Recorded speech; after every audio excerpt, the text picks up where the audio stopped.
Olá a todas, olá a todos. Eu sou o Renato Rovai e este é o Fala Rovai, um programa que vai ao ar de segundas a sextas-feiras às 21h30. É um fato do dia, alguma coisa que pode ter ficado sem análise que a gente gostaria de ter dado na Fórum ou no programa Fórum 11h30, a gente traz para cá. E a manchete de hoje é o seguinte: advogados e intelectuais entram com pedido de interdição do presidente Bolsonaro, interditá-lo civilmente no Supremo Tribunal Federal. Ou seja, não é um processo de impeachment na Câmara, mas é buscar, pelos atos praticados por eles nos últimos tempos, a sua interdição, baseado de que ele não tem responsabilidade civil para ocupar a presidência da República. Eu vou falar um pouco disso e vou falar também sobre a viagem que o Bolsonaro fez a Alagoas para inaugurar uma obra que, segundo o Renan Calheiros, já havia sido inaugurada. E aí tem ele pedindo a Deus, ele já está sentindo a água bater no bumbum branco dele, e agora está pedindo a Deus para poder terminar o mandato, e ainda fica ali se vitimizando, dizendo que ele ganhou o mandato por obra divina, já que era para ter morrido na facada, tentando fazer a nível de demagogia mais barata possível, pegando criança, jogando para cima, melando a molecadinha, enfim, bolsonarice. E antes de começar a falar disso, eu queria pedir a vocês que, se gostarem do nosso vídeo, não esqueçam de deixar o like aqui, também o comentário, se possível, se tornarem membros. Quem está assistindo pela Fórum, eu acho que tem muita programação, tem um canal só do Fala Rovai, onde eu coloco só os vídeos da minha programação e às vezes faço alguma transmissãozinha, alguma coisa assim. Então ali você só recebe a notificação do Fala Rovai e dá para você ver talvez com mais tranquilidade. Vamos lá, eu vou ler aqui um pouco da ação para vocês.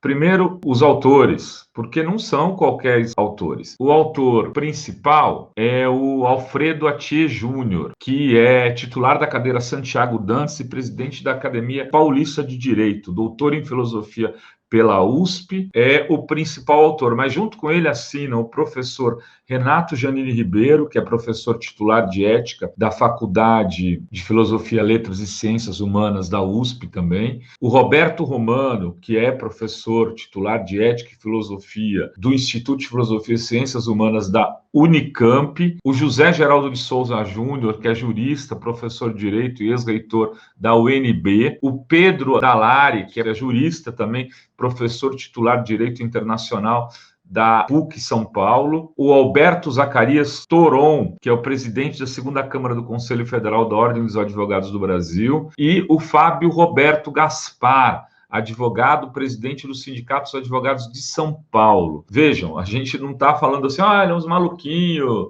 advogado aí de porta de cadeia, com todo respeito aos advogados de porta de cadeia, né, que estão entrando com ação. Não, entrando com ação são pessoas reconhecidas no mundo jurídico e no mundo intelectual na área de filosofia e ética, né, como o Renato Janine e o Roberto Romano.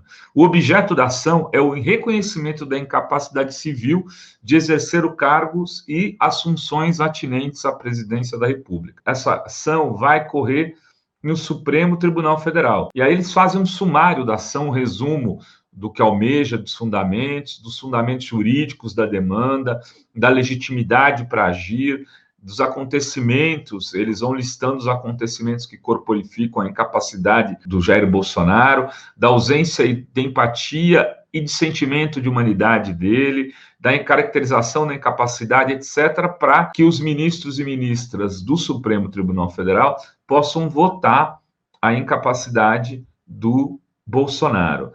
É, evidentemente, uma ação jurídica, então, com componentes políticos, mas que coloca mais uma azeitona da empadinha das pressões que o Bolsonaro está sofrendo. E hoje foi dia de audiência com o gerente geral da Pfizer, né, que foi falar sobre as reuniões que manteve com a presidência da República, ou seja, com interlocutores da presidência, com o caso com o Fábio Van Garten, que estava junto com o Carluxo, que ele tinha dito que o Carlos Bolsonaro não havia participado da reunião, mentiu na comissão ontem, hoje foi desmentido pelo representante da Pfizer, também desmentiu ele no que diz respeito à quantidade de vacinas que seriam oferecidas, e ele falou sim, que estava vendendo lá em setembro 70 milhões de vacinas que seriam distribuídas ao longo do final do ano e no começo desse ano, já teria se vacinado muita gente. O governo só foi retomar negociações em março desse ano, esperou de setembro a março, aí aproximadamente 6 meses, para aí poder fechar um contrato pagando mais com a empresa, no caso a Pfizer. Então, essas coisas começam a construir um cerco de fogo, né, que vão deixando o Bolsonaro acantonado. Ele não é um jacaré sem dentes completamente, mas ele está perdendo dentição, sim. Ele está ficando mais fraco do que já foi. E aí, o que ele faz? Ele, engraçadamente, ele vai para a rua nessas horas e tenta ser o Lula. Aí ele vai para o Nordeste, ele escolhe o Nordeste. E foi lá e foi vaiado, teve uma manifestação que a gente já mostrou para vocês no Fórum 11h30, com pneus queimando, etc. Mas ele fez um discurso. E, curiosamente, como Freud explica, ele começa o discurso dele falando do quê? Do quê? Do medo de perder o mandato. Vamos assistir. Eu só peço a Deus uma coisa, que nos dê força, sabedoria e coragem para enfrentar os desafios e concluir o nosso mandato, de modo que possamos dizer lá na frente que fizemos o melhor de nós. Vocês merecem, vocês são realmente homens e mulheres que sofrem com a seca do Nordeste, mas isso aos poucos está sendo ficado para trás. Muito obrigado a todos vocês e até uma nova inauguração, se Deus quiser. Não sei se vocês repararam, ele fica o tempo todo com a mãozinha aqui no ombro do Ayrton Lira. E ele começou essa fala muito rápida, tudo muito curto, pouca gente, eles não mostram em nenhum momento a multidão que estaria assistindo ele. Era uns gato pingado reunido ali pelo Lira, que é o presidente da Câmara, e é de Alagoas, juntou uma galerinha dele. Lá, de onde você é? Vereador de não sei o quê. Você só via que tinha política, ele conseguiu ouvir. Então ele falou assim: você, quem é de não sei aonde? Ah, olha, você é de não sei onde, vereador fulano de tal. Conhecia todo mundo. O Lira conhecia todo mundo. E ele fica ali porque ele está se apoiando no Lira. Está cada vez mais claro que o Bolsonaro hoje tem o Lira, né, para segurar a onda, para interditar a possibilidade de um processo de impeachment. Então, esse pedido dos advogados aqui e dos intelectuais, liderados pelo Atila, é uma notícia boa, porque retira da Câmara, joga para o Supremo, e se a coisa apertar e as denúncias se avolumarem, isso pode vir a ser usado, sim, lá na frente, como uma rota de fuga do Bolsonaro e das suas maluquices. E, evidentemente, temos que fazer um cálculo político. Isso pode vir a interessar a uma parte das elites. Uma parte das elites brasileiras sabe, se o Bolsonaro continuar presidente, ele vai ser a pessoa que vai para o segundo turno contra o Lula. O Lula está no segundo turno e o Bolsonaro vai com ele.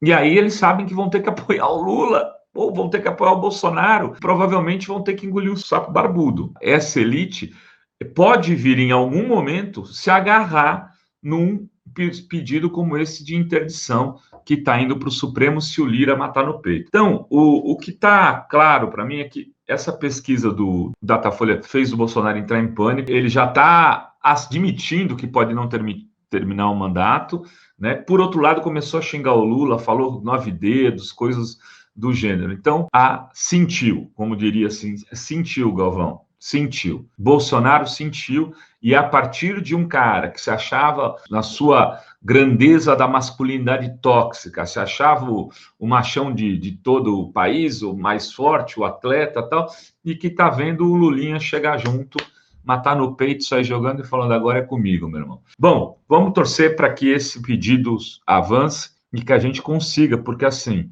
mas será que o Rovai não seria melhor disputar com o Bolsonaro no segundo turno? Eleitoralmente, talvez sim, né? Para o país, talvez, certamente não.